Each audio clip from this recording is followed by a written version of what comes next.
principal en el CONICET y profesor titular por concurso en la Universidad Nacional de Quilmes y en la UBA.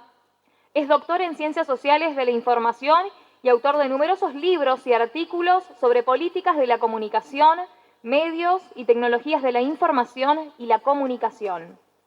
Al licenciado Carlos Segiaro, es licenciado en Economía, asesor económico del Comité Ejecutivo Nacional de la Federación Agraria Argentina. Se desempeña como docente de Economía y Comercio Internacional en la Universidad Nacional de Villa María y en la actividad privada como consultor en temas vinculados a reingeniería empresaria, proyectos de inversión y negocios alternativos para exportación. Y a la doctora Malvina Rodríguez, es docente e investigadora y doctora en Ciencias Sociales y Económicas.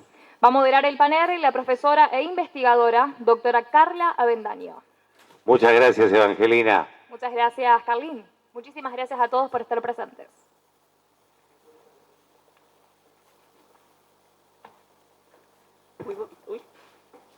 Muy buenas tardes. De este lado se ve más solemne y más imponente que de aquel lado. Antes que nada, muchísimas gracias a las autoridades, muchísimas gracias a todos y a todas los que están acá, porque, bueno, como bien dijeron las autoridades, un congreso congrega, junta, pone conjuntamente a grupos.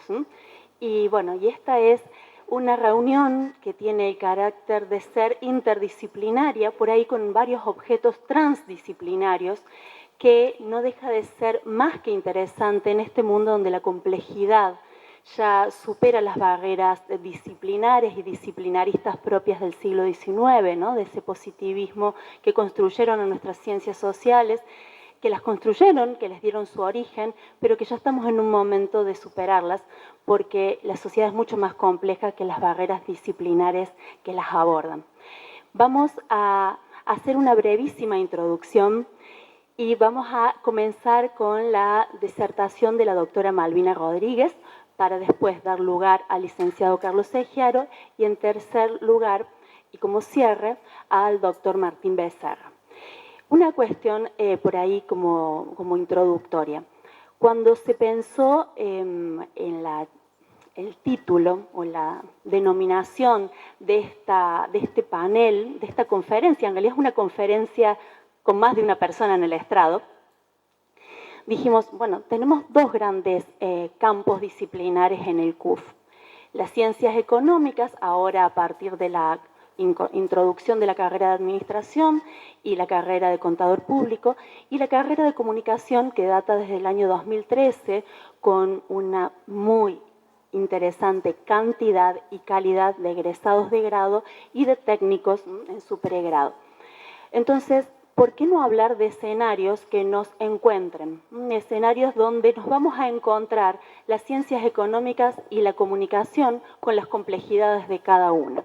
Entonces, se pensó esta conferencia, que está en formato panel, como ustedes podrán observar, para que podamos aunar y desde los aportes de cada uno podamos visualizar esa interrelación que podemos ver en los escenarios, tantos académicos, analíticos, profesionales como sociales, de la comunicación y de las ciencias económicas. Comienza la doctora Malvina Rodríguez. Bueno, muchas gracias, Carla, muchas gracias al coordinador del CUF, al intendente y a su equipo, que hay varias personas presentes, a las autoridades de la universidad, al rector, la decana, a estudiantes de comunicación, de administración, de contador, que están aquí presentes, docentes, colegas. Bueno, Carla, vos marcame el tiempo, porque a mí me cuesta recortar un poco, vamos a tratar de mantenernos en el tiempo y sobre todo para dejar lugar para el debate. Bueno, lo que yo voy a presentar, no sé si ya está en pantalla, yo lo tengo aquí, pero ¿cómo es? A ver. ¿Alguno de los chicos allá que nos asista? Bueno,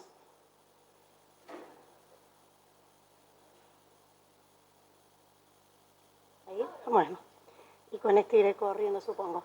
Bueno, es una propuesta de modelo que trata de caracterizar las formas de la comunicación política en la actualidad sobre la base de un concepto que venimos trabajando, que es el de la sociodigitalización. ¿Corre? No.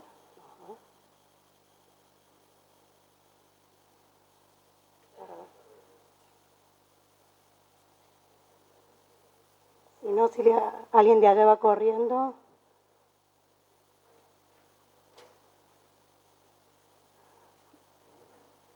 Te lo doy a vos, Carla, y te voy marcando. Bueno.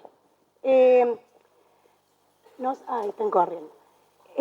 Hablamos de sociodigitalización como una propuesta, un modelo para tratar de entender la comunicación política en la actualidad y desde una concepción de la tecnopolítica, de las nuevas formas en que se desarrolla la política y en ese marco la comunicación política, a partir de lo que Manuel Castells denominó la sociedad red y que ahora, bueno, tomando incluso conceptos anteriores como el de ciberpolítica, el de posteriores como el de comunicación 2.0, desde distintos lugares y de distintas disciplinas tratan de interpretar cómo son las formas nuevas de comunicación en este esquema de actores del espacio público político que se manifiestan como influencers en esto que desde hace algunos años se viene hablando como la era de la posverdad, caracterizada por las fake news, por los trollings,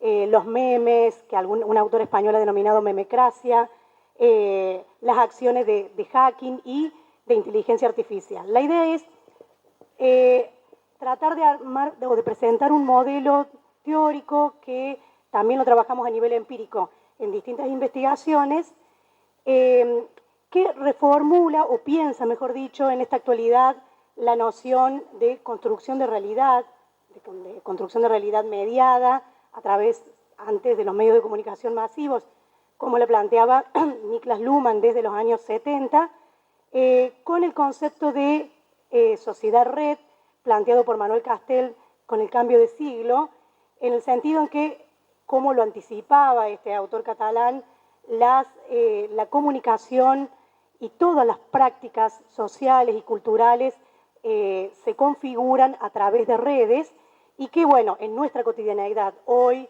2019, quedan obviamente muy concretas, materializadas, graficadas a través de la noción de redes sociales. También para este modelo pensamos en la noción de convergencia de Jenkins, en tanto se plantea no solamente la convergencia mediática, o sea, cuando hablamos de comunicación 2.0 o en estos términos de comunicación sociodigital, no solamente la posibilidad multimedia de operar con distintos medios de comunicación, sino sobre todo que converjan prácticas tradicionales de los medios de comunicación como informar, difundir, con prácticas novedosas de los nuevos medios o de las redes sociales como el compartir. Es decir, la convergencia también se da en diferentes niveles. El otro concepto que tenemos en cuenta para la construcción de este modelo es el de autocomunicación de masas, presentado también por el mismo autor, por Castells, pero ya una década después en su libro Comunicación y Poder, que plantea no la independencia de la opinión pública, de la ciudadanía, en relación a los poderes desde donde se construye la información, desde donde se construyen las agendas, pero sí un nivel de autonomía que alcanza la sociedad, los distintos grupos, las comunidades, las personas incluso consideradas a nivel individual, a partir de la posibilidad de lo que ya había planteado Verón con el rol del ciudadano prosumidor, no solo producir sus discursos, sino seleccionar a dónde quieren llegar esos contenidos, esos discursos. Lo que le llevó a Ignacio Ramonet a plantear que ingresamos en una sociedad, en esta última década que estamos viviendo, de la segunda década del siglo XXI, donde la ciudadanía se convierte en un quinto poder, es decir, en un poder que le disputa la visibilización de la información, la difusión del conocimiento a los medios de comunicación masivos y sobre todo la intermediación con el poder político. En alguna medida porque a esa crisis de representatividad que han sufrido los partidos políticos también se le suma la crisis de representatividad de los medios de comunicación masivos. Y trabajamos además con los conceptos brindados por un autor brasileño, que es Triviño, que a partir de la noción de democracia, es decir, de caracterizar esta nueva forma de comunicación política fundamentalmente a partir de la velocidad que condiciona la construcción discursiva y condiciona también las formas de consumo. Digamos, el ejemplo paradigmático de esto es cómo la arquitectura digital, la arquitectura de las redes, nos configura no solo el consumo directo de esas redes, sino todas las producciones de consumo posteriores. El minuto de Instagram, que para los más jóvenes van a entender a qué me refiero. Nos referimos a el condicionamiento hacia una forma de producción en un tiempo determinado y que se traslada luego a otras formas de comunicación. Y la noción de capital transpolítico, que en alguna medida recupera en el marco de esta nueva forma de comunicación política, de autocomunicación de masas, la posibilidad de construir contrahegemonías de quienes participan en las redes. Aquí hay una discusión interesante que venimos trabajando también en los equipos de investigación, en tanto entendemos que esta sociedad red no es solamente una forma superficial de caracterizar a nuestra cotidianeidad, sino que en términos de Foucault es una biopolítica de la contemporaneidad. O sea, es una forma que nos atraviesa en todas nuestras prácticas y a partir de esto nos reconstituye. Y en ese sentido, lo que observamos en estas formas de comunicación política, de algún esquema que vamos a presentar, es que lo que consideramos comunidades sociodigitales, estas comunidades que ahora vamos a decir, entran y salen de las redes, ocupan el espacio público, pero también convocan desde las redes para la ocupación del espacio público, cuestionan las concepciones tradicionales de construcción del poder como posesión, pensando en el poder como el poder hacer. Y en ese sentido se constituyen en esquemas contrahegemónicos en lo que José Van Dyck habla, la cultura de la colectividad. Bueno, disculpe si me extendí un poco en el marco teórico, pero ahora vamos a ver algunas cuestiones más concretas. Entonces, este esquema... Yo después te voy a hacer con el tuyo. Es difícil mirar acá y cambiar acá.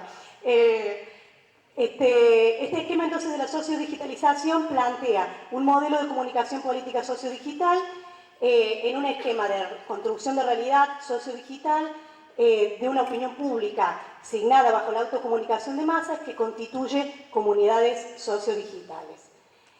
Algunos de los conceptos, voy a pasar un poquito más rápido porque ya los mencioné recién.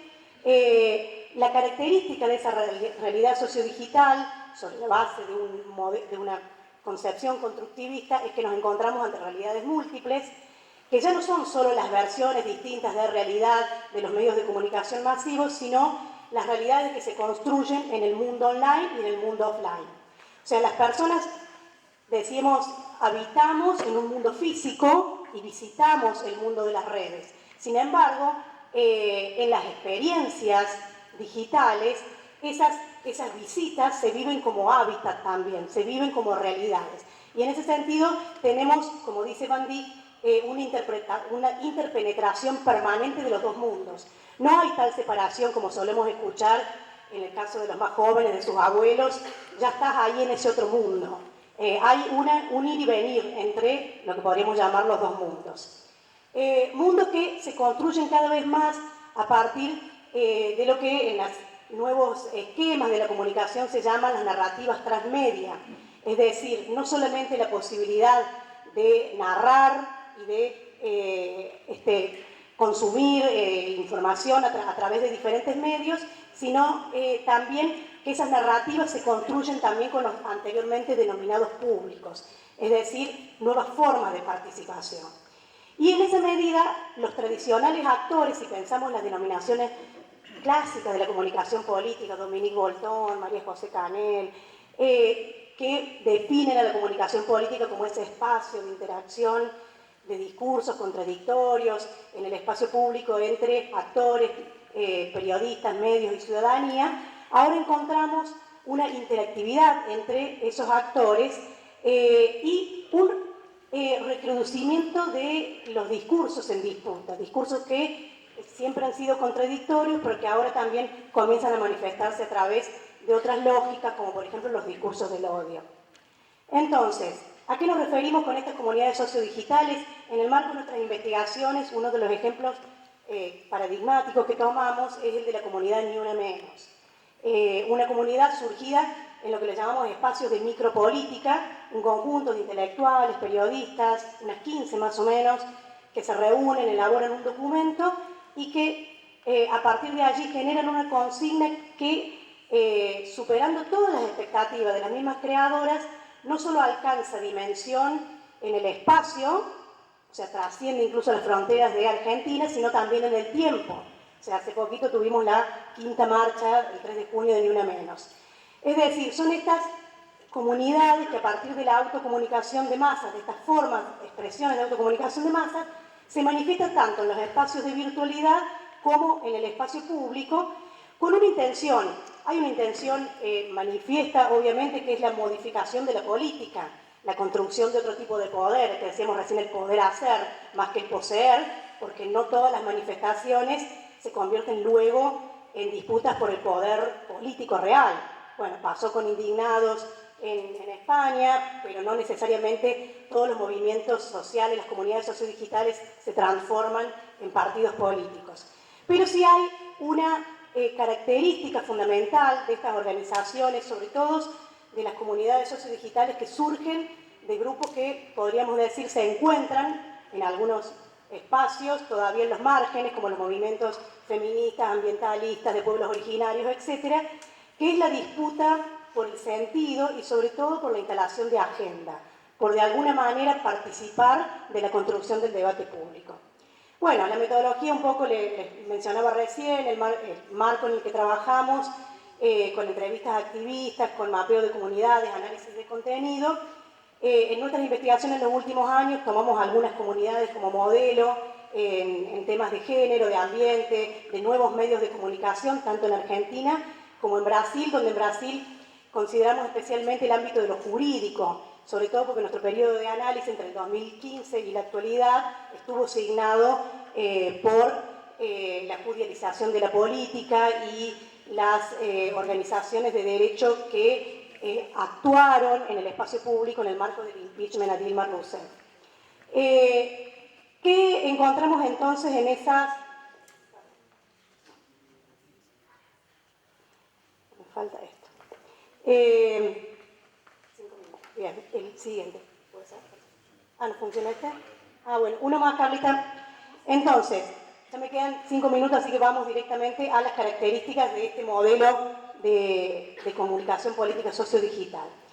La comunicación convergente y transmediática, lo que hemos denominado política de perfiles, la característica de los medios, o sea, estamos tomando los actores tradicionales de la comunicación política pensándolos en el marco de este modelo.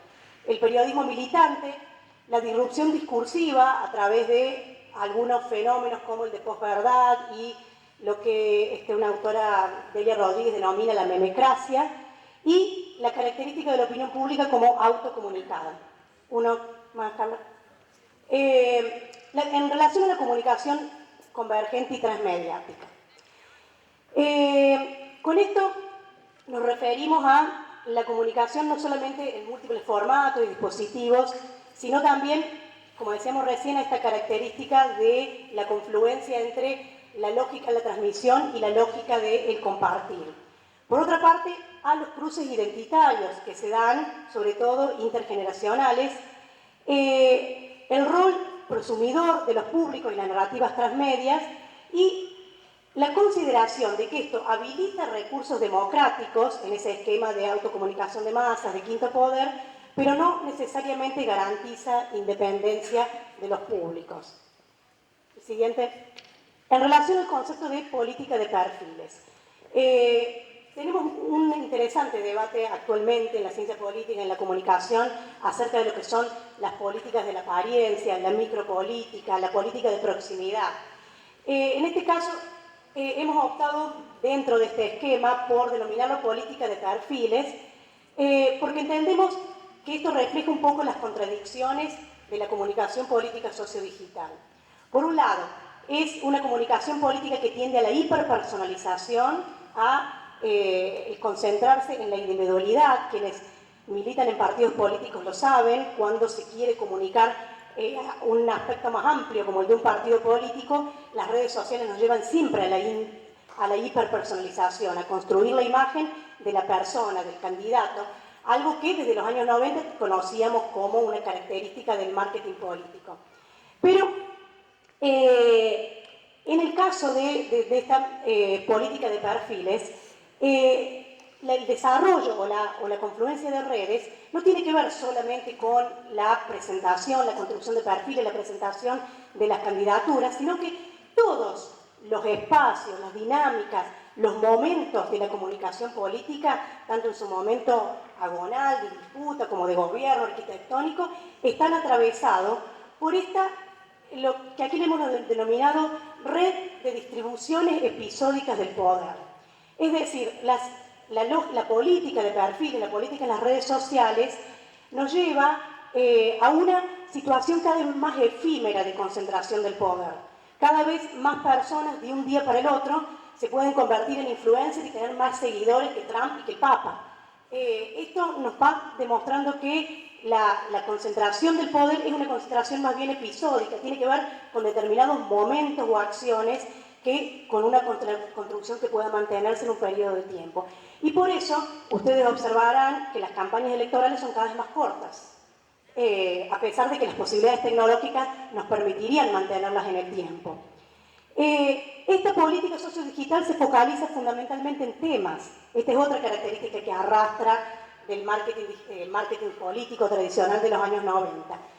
Y por último, la característica de esta política de perfiles está dada por el imperio de la arquitectura digital. ¿Qué es la arquitectura digital? La forma en que nos comunicamos en la actualidad, que es una forma determinada, así como los arquitectos y los urbanistas organizan nuestras ciudades, los arquitectos digitales han organizado la red de redes y el mundo digital. Y una de las características de esa arquitectura es que favorece la hiperpersonalización y la micropolítica. Es decir, las redes favorecen la política de las apariencias y de la proximidad mediante la construcción de imágenes y perfiles. Lo que importa en esta micropolítica no es ya como en la comunicación política tradicional, las figuras colectivas como el pueblo, o como en la comunicación política de los años 90, el marketing político, los grupos, los segmentos, ¿no? Los empresarios, las mujeres, los jóvenes, sino lo que importa aquí es el individuo en su aparecer, en su construcción mediada por la tecnología. Pero esto nos crea una contradicción con algo que viene después de esto, pero ya voy a dar una referencia rápida, que es la construcción de comunidades. Y vamos a ver si llego para contarles un poco. La otra característica en relación a los medios es la emergencia de los nuevos medios sociales, social media en inglés, como medios de comunicación, que son medios que emergen o se construyen como comunidades, que generalmente tienen una orientación popular, demandas de justicia, se presentan como alternativos, tratan de construir contrahegemonías y hacen foco, visibilizan el conflicto social y utilizan formatos híbridos como el infoentretenimiento, por ejemplo a través de GIF, de memes y de recursos que apelan a la sátira, al humor. La otra característica de este modelo de comunicación política sociodigital es la disrupción discursiva. Por un lado, que se produce a través de los discursos del odio. Las redes sociales, a diferencia de esa visión tecnofílica de principios del siglo XXI, se han observado como lugares que no favorecen el diálogo, sino la disputa. Profundizan las polarizaciones. A través de la lógica algorítmica nos ubican en determinados grupos y, como dice Dominique Bolton, amplían el espacio del decir, pero no del escuchar. Lo decía hace poco en una conferencia Bolton, si todos hablan, ¿quién escucha? La posverdad y las fake news. Otra característica de esta arquitectura digital es que favorece cada vez más la opacidad de las fuentes, que es la forma de contrarrestar las fake news o las noticias falsas. Y por eso cada vez más se habla, sobre todo en ciencia política, de posverdad y no de noticias falsas. ¿Por qué? Porque los fenómenos de verdad y mentira han existido siempre. ¿Qué característica tiene esta noción de posverdad?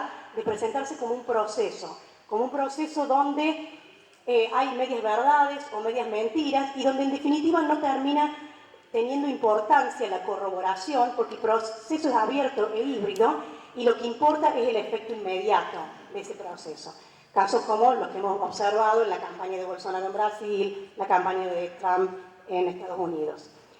Este imperio de la arquitectura digital hace que ese discurso creativo sea el discurso breve, contingente, aparente, que apela a las emociones, pero a su vez estos discursos disruptivos o esta disrupción de los discursos nos muestra que un microdiscurso puede convertirse en un discurso colectivo. Como, y esto, bueno, el ejemplo paradigmático es la lógica del hashtag. El movimiento Me Too, por ejemplo, Ni Una Menos. Y por eso no es casual que esas microcomunicaciones surjan de grupos que se constituyen en comunidades a partir a veces de esas microcomunicaciones y que de esa manera llegan a colectivos mayores. Bueno, y finalmente la opinión pública autocomunicada, que nos muestra esa contradicción entre la individualización de la comunicación sociodigital y la posibilidad de construir comunidades.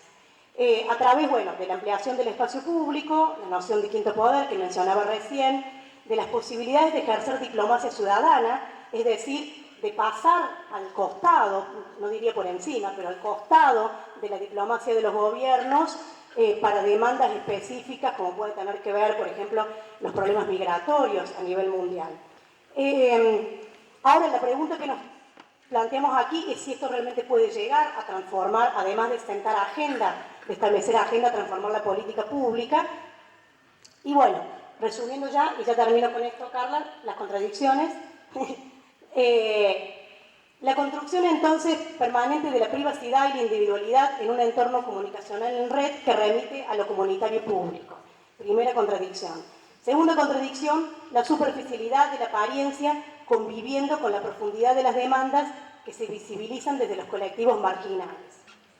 Tercera contradicción, el troll y los fake news y los procesos de posverdad que se combate con procesos de verificación y por ende alienta más participación. Es decir, una lógica que insta a la pasividad, al quedarse en el lugar cómodo de observar el teléfono celular, pero que a la vez para contrarrestarlo llama a más participación. La pasividad de la sobreinformación que no opaca la movilización constante de la militancia sociodigital. Y esto para que los más jóvenes y las más jóvenes le puedan discutir a otras generaciones cuando les dicen la revolución que ustedes encarnan es una revolución muy cómoda, que se hace sentada en la plaza con un celular. Hay revoluciones desde los celulares que demuestran que esto no es tan así. Bueno, entonces, ¿qué es este modelo de comunicación? El siguiente, política sociodigital, sería una forma que asume la comunicación política en la era digital, caracterizado por un modelo operativo, porque en realidad es un modelo también que estábamos trabajando a través del análisis de distintas comunidades y en la actualidad también de las campañas electorales de partidos políticos en la provincia de Córdoba, que a la vez que opera sobre la lógica de la apariencia y la contingencia de actores y discursos, al mismo tiempo permite la conformación y visibilización de comunidades en red, cuya integración se produce a partir de la consistencia discursiva que favorece la arquitectura digital, la lógica de los algoritmos y de agruparnos según necesidades, gustos y demás, y cuyo poder en el espacio público se corresponde con el llamado a la movilización permanente para la participación y el establecimiento de agenda. ¿Qué podemos decir como cierre? Ya las últimas reflexiones finales, Carla. Bueno, la sociodigitalización como un modo de comprender la construcción de realidad y de promoción de la participación y la militancia en la actualidad. La militancia sociodigital tiene mayor impacto en la agenda que en la política pública. Los nuevos medios alternativos de alguna medida construyen o se proponen construir contrahegemonías.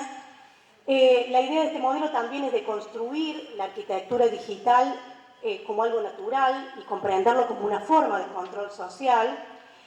Comprender también las contradicciones de la era digital, como la lógica de perfiles y a la vez la de comunidades, y pensar que la autocomunicación democratiza, pero que las fake news desafían la libertad de información. Muchas gracias por la atención, muchas gracias, compañeros.